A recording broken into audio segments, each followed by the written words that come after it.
할렐루야. 네. 한 주간도 평안하셨죠? 네. 한 이틀 전, 그리고 4일 전에 계속 한 3일 정도 소나기가 계속 왔던 것 같아요. 그렇죠? 네. 소나기도 오고, 또 이 절기, 입추가 또 지나니까, 네. 좀 온도가 좀 꺾인 것 같아요. 그렇죠? 하지만 여전히 덥게 덥습니다. 그래도 무더위 가운데 잘 지내시고, 이렇게 주일날 또 환한 얼굴로 만나뵙니까 너무 좋습니다. 네, 우리는 항상 주님께서 동행하시고 함께 하시기에 삶의 여러 가지 일들이 없을 수는 없지만 그 가운데에도 우리 마음이 주님께 향해 있고 그러므로 평안을 누리며 살아가고 믿습니다. 네, 저희 이야기 잠깐 시작하면서 말씀 시작을 하는데요. 저에게는 두 딸이 있습니다. 여기 앞쪽에 보면 있죠. 네, 6살, 6학년 4학년, 13살, 그리고 11살인데요. 얘들이 워낙 긍정적이고 밝은 아이들이라 늘 에너지가 넘치고 하는데, 얘들도 한 번씩 힘이 빠질 때가 있어요. 저는.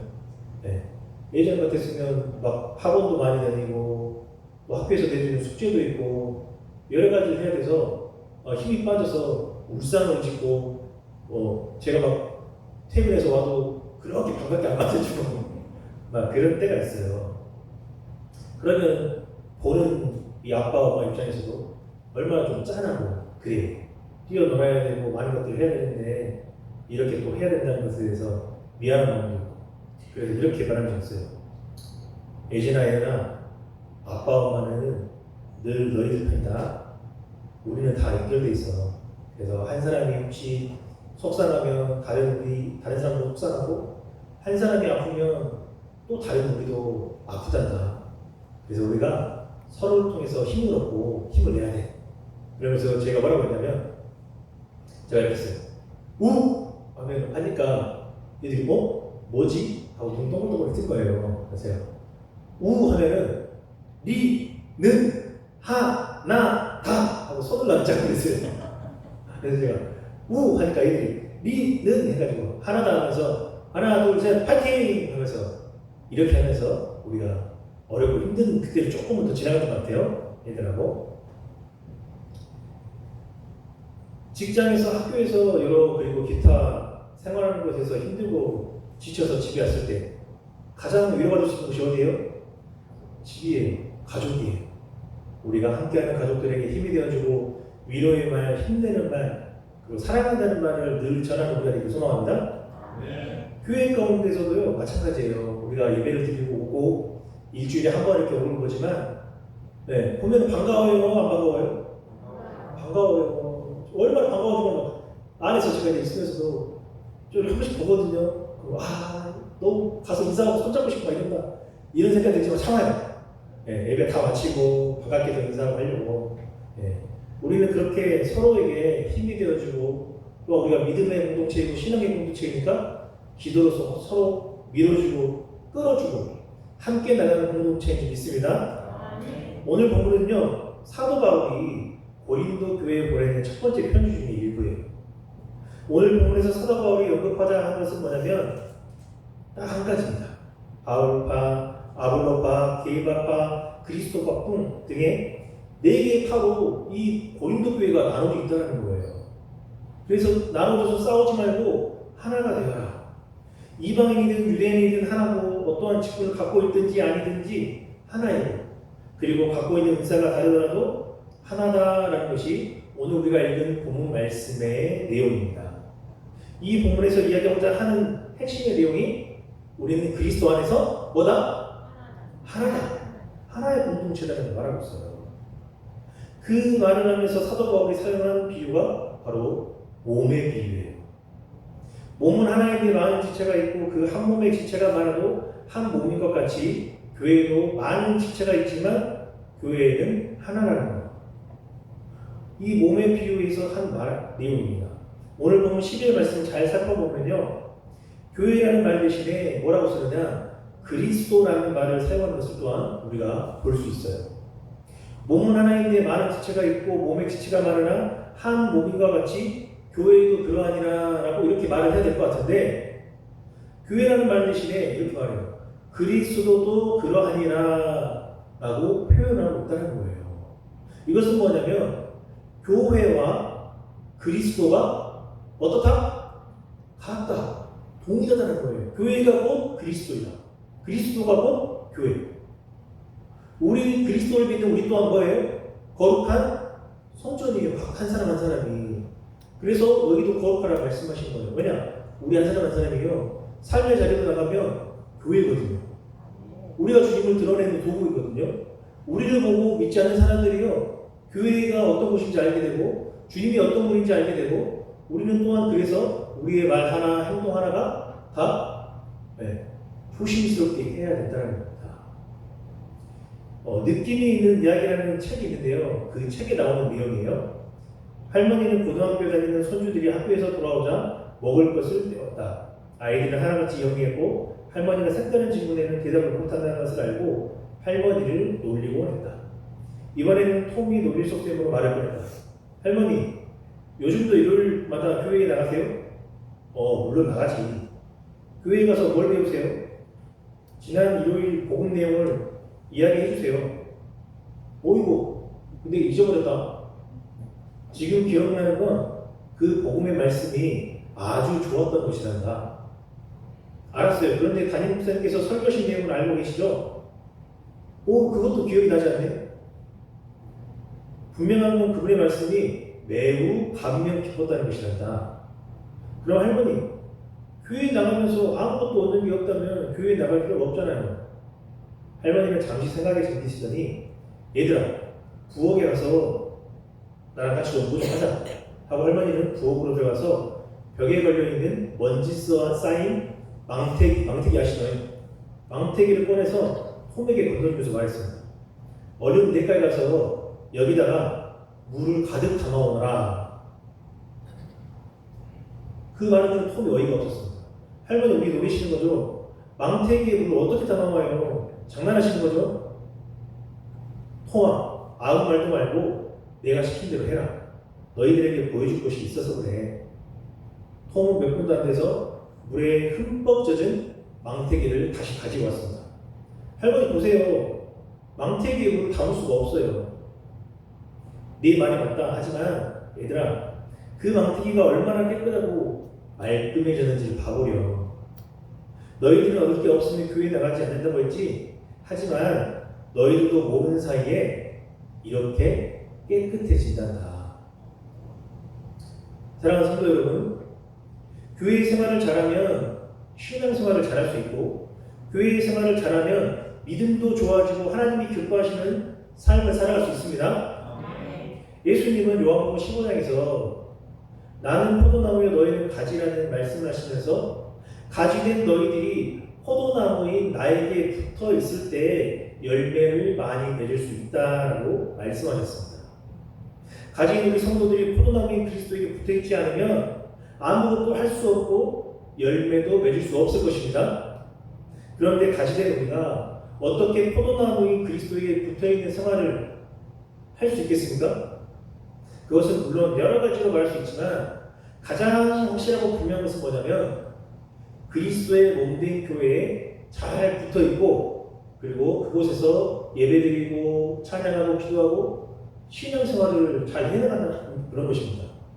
교회 생활을 잘하는 것이 신앙생활을 잘하는 것이고 교회 생활을 잘하는 것이 포도나무인 그리스도의 몸에 붙어 있는 것입니다. 우리가 2026년 엊그제 시작한 것 같은데 벌써 8월달에 그렇죠? 이제 4개월밖에 안 남았어요. 할 수 있다면 우리가 주일 성수 예배드리는 것에 최선을 다하고 공적 예배에 빠지지 않도록 함께 우리가 힘을 써봐야 돼요. 그리고 우리가 성도들의 생활에 충실하면서 주님의 몸된 교회를 통해서 생명에 필요한 여러 가지 것들을 공급받고 열매 맺기에 필요한 영양분과 수분을 공급받는 우리가 되기를 간절히 소망합니다. 그러면 어떻게 우리가 교회 생활을 잘할 수 있는가? 먼저는요, 내가 주님의 몸된 교회에 꼭 필요한 지체라는 그런 생각을 가져야 합니다. 지체라는 말은 뭐냐면 몸으로 표현할 때는 몸의 각 기관들을 가리키는 것이고 교회로 표현할 때는 교인들, 성도들, 지금 우리가 함께 예배드리는 우리 모두를 말해요. 그런데 여러분, 몸에서 필요 없는 것이 있습니까? 없습니까? 없어요. 네. 모두가 필요하기 때문에 존재하는 것이고 모두가 제 역할을 감당해야만 한다는 거예요. 만약에 한 가지만 잘 이렇게 역할을 감당하지 못해도 엄청 불편하고 힘든 생활을 할 수밖에 없어요. 우리 몸에서 지체가 역할을 제대로 하지 못한다면 그 사람을 우리는 장애인이다라고 말합니다. 그리고 장애인으로 가진 사람은 생활하는데 불편함을 겪게 돼요. 이것은 몸으로 표현된 교회도 똑같다는 겁니다. 교회는 많은 지체들로 구성되어 있고 그 지체들도 한 사람 한 사람이 모두가 중요합니다. 나이 드신 분도 어린아이들도 중요하고 돈이 많은 사람도 없는 사람도 중요하다는 거예요. 또한 교회에 지체된 모든 성도들은 각자의 역할이 있고 그 역할을 잘 감당할 때에 교회는 건강한 교회가 될 수 있습니다. 그러나 어떤 지체든지 자신의 역할을 소홀히 하고 또 등한시하면 그곳에는 문제가 분명히 생기게 돼 있습니다. 우리 교회가 건강하고 우리 교회가 성장하고 주님이 맡겨주신 일들을 잘 감당하는 교회가 되기 위해서는 우리 모든 성도들이 나는 이 교회에 꼭 필요한 존재다라는 생각을 가져야 돼요. 자, 그래서 우리가 이 시간 한번 따라해서 보겠습니다. 나는 주님의 몸된 교회에 꼭 필요한 존재입니다. 네, 우리 모두는 그런 존재입니다. 네. 교회 생활을 잘하는 것은요, 내가 주님의 몸된 교회에 꼭 필요한 존재인 것을 알고 깨닫고 우리 가운데 작은 것이라도 그 맡겨진 것들을 최선을 다해서 해내는 것, 그럴 때 우리가 교회 생활을 더 잘할 수 있다는 겁니다. 또한 교회 생활을 잘하는 것은요, 다른 사람의 존재를 또한 인정해 주는 것이에요. 그 과학에서 쓰는 말 가운데 최소량의 법칙이라고 있어요. 독일의 화학자인 리비가 주장한 최소량의 이 법칙은요, 한 원소가 최소량 이하이면 다른 원소가 아무리 많아도 생육할 수 없고 원소 또는 양분 중에서 가장 소량으로 존재하는 것이 그 식물의 생육을 지배한다는 법칙이에요. 네. 제가 이제 쉽게 말하면 이런 거예요. 지금 앞에 물병이 있잖아요. 근데 저한테 물을 기를 수 있는 물이 한 1톤 있어요. 근데 제가 갖고 있는 이 병이 어느 정도 크게요? 이 정도 크기밖에 없어요. 그러면 암만 많이 물이 있어도 어때요? 네, 이 정도의 물밖에 담을 수 없다는 거예요. 네, 이렇게 정해져 있다는 것이 이 최소량의 법칙이에요. 우리가 그래서 우리의 믿음의 그릇, 믿음의 분량, 신앙의 연수 쌓이듯이 우리의 믿음의 크기도 점점 커져야 돼요. 그리고 그 안에 하나님께서 주시는 말씀, 은혜의 모든 것들, 그리고 복음의 진리 같은 것들을 우리가 가득가득 우리 안에 채워가면서 또한 그것을 필요할 때 어떻게 해요? 네. 함께 살아가지만 주님을 알지 못하고 힘든 이들에게 나누고 전하고 또한 함께하는 그런 삶을 우리가 살아가야 됩니다. 내가 주님의 몸된 교회에 꼭 필요한 존재입니다 하는 생각과 더불어서 당신도 또한 주님의 몸된 교회에 꼭 필요한 존재입니다 라는 생각을 우리 모두가 가져야 합니다. 내가 꼭 필요하면 다른 사람도 꼭 필요해요. 분명히 우리 각자는 해야 될 일이 있고 할 수 있는 일이 있다는 겁니다. 오늘 본문에서 사도 바울은요, 다른 사람에 대한 인식을 크게 세 가지로 설명하고 있어요. 하나는 다른 사람도 한 성령으로 세례를 받았고 한 성령으로 마시게 하셨다는 것, 13절 말씀에. 그리고 두 번째는 뭐냐, 다른 사람도 하나님이 그 원하시는 대로 우리 교회에 두셨다는 것. 그리고 세 번째는 다른 사람도 다 몸된 교회에 꼭 필요하고 쓸모가 있다는 존재라는 것. 이 세 가지에 대해서 사도 바울은 분명히 말씀합니다. 다른 성도들을 나와 똑같은 입장에서 똑같은 선에서 바라보는 것이 신앙생활을 잘 하는 거예요. 그런데 고린도 교회는 다른 지체를 나와 다른 입장에서 다른 선에서 보다가 큰 어려움을 만나게 됩니다. 그들은 이방인과 유대인들을 똑같이 보지 않고 차별을 뒀어요. 종과 주인을 똑같이 보지 않고 사회적인 그 지위와 위치에 따라서 구분하고자 했다는 거예요. 누구에게 세를 받았느냐 하는 것을 가지고 끼리끼리 모였어요. 어떤 은사를 가졌느냐를 가지고 서로 순위를 매기고 줄을 세웠다는 겁니다. 그러다 보니까 서로 싸우고 경중을 가리고 하나 되지 못할 핫한 교회가 고린도 교회가 됐어요. 당연히 하나님의 영광을 드러낼 수 있었을까요? 없었을까요? 네. 싸우고 분란이 일어나고 분판하고 이런 상황 가운데서는요, 하나님의 영광을 드러낼 수도 없고 또한 교회에 덕이 되는 모습으로 보이지도 않는다는 거예요. 사랑하는 성도 여러분, 주님의 몸된 교회에 지체된 우리 모든 성도는 나와 똑같이 중요하고 나와 똑같이 필요하고 나와 똑같이 꼭 있어야 할 존재입니다. 네. 하나님의 그 모든 지체를 꼭 필요한 지체로 보내주셨고 하나 되게 하셨다는 거예요. 자, 그리고 세 번째는요, 그렇게 함께 지체된 성도들이 서로 돌봐줘야 됩니다. 25절 말씀을 보면 몸 가운데서 분쟁이었고 오직 여러 지체가 서로 같이 돌보게 하셨느니라 라고 말씀합니다. 내가 중요합니다. 그리고 다른 사람도 중요해요. 나는 다른 사람에게 중요하고 다른 사람은 나에게 중요해요. 그렇게 중요한 사람들끼리 다투지 말고 서로 돌봐주고 격려하고 사랑하면서 신앙생활을 해 나가라는 겁니다. 아울러 돌봐주는 일을 하기 위해서 적극적으로 해야 할 일이 있는데 다른 사람의 존재를 인정하고 사랑하는 거예요. 오늘 본문 마지막 절에서 사도 바울은 이렇게 말합니다. 너희는 더욱 큰 은사를 사모하라. 내가 또한 가장 좋은 길을 너희에게 보이리라. 이렇게 말씀합니다. 사도 바울이 생각할 때 고린도 교회의 이런 문제는 한마디로 뭐가 없기 때문에요? 맞아요. 사랑이 없기 때문에 벌어진 일이다라는 거예요. 사랑하면 어때요? 네, 콩깍지가 씹면요. 네, 어떤 모습을 봐도 다 익어 보여. 그쵸? 네. 근데 콩깍지가 벗겨지고 사랑이 좀 식으면 어때요? 아, 이게 보이기 시작해요. 네. 조금 이게 뭐 카라가 살짝 삐뚤어져도 배기 싫어. 꼴보기 싫고. 네. 심지어는 막 어떤 분들은 그런 웃긴 이야기 했는데, 네. 눈 뜨는 것도 꼴보기 싫다고 아침에 일어났어요. 네. 이 정도까지 사랑이 없으면, 사랑이 식으면 그런 모습까지 간다고 하는 겁니다. 저와 여러분 가운데는 사랑이 넘치기를 간절히 소망합니다. 네, 사랑이 넘칠 때 우리 사랑하는 가족들이 힘들어할 때 위로할 수 있고 이해할 수 있고 격려할 수 있고 힘이 되어줄 수 있다는 겁니다. 우리 함께 지체된 성도들을 서로 돌보기 위해서 사랑을 사모하시고 사랑으로 모든 일을 해나가시기 바랍니다. 나를 떠나서는 너희가 아무것도 할 수 없다는 말씀은 교회를 떠나서는 신앙생활을 제대로 할 수 없다는 말씀이에요. 그렇게 중요한 교회를 내 교회로 사랑할 수 있기를 바랍니다. 너와 나의 교회, 우리 교회로 또한 사랑할 수 있기를 바랍니다.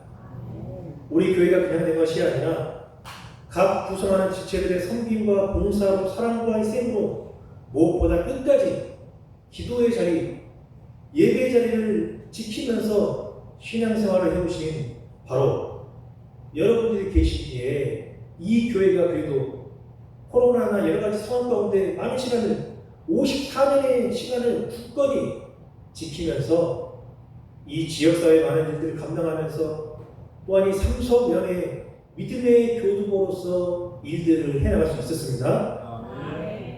요엘서 2장 28절에서 29절에는 이렇게 기록되어 있습니다. 그 후에 내가 내 영을 만민에게 부어주리니 너희 자녀들이 장래일을 말할 것이며 너희 늙은이는 꿈을 꾸며 너희 젊은이는 이상을 볼 것이며 그때 내가 또 내 영을 남종과 여자에게 부어줄 것이며 하나님께서 허락하신다면 다시 한번 우리 교회에 더 나아가서 삼성 지역과 이 장성 지역에 영적 부흥이 다시 한번 뜨겁게 일어날 것입니다. 이를 위해서 우리가 더욱 기도하면서 각자의 자리에서 우리의 삶으로 주님을 전하며 살아가는 저와 여러분 되시길 주님의 이름으로 간절히 축원합니다. 네, 기도하겠습니다. 하나님, 우리는 주님의 몸된 교회를 구성하는 각 지체들입니다. 유기적으로 연결되어 있음을 알고 서로를 위해 기도하며 격려하고 사랑하는 모습으로 하나님께서 선하신 뜻을 이루실 그때까지 믿음의 손을 꼭 붙들고 나아가게 하여 주옵소서. 예수 그리스도 이름으로 기도드립니다.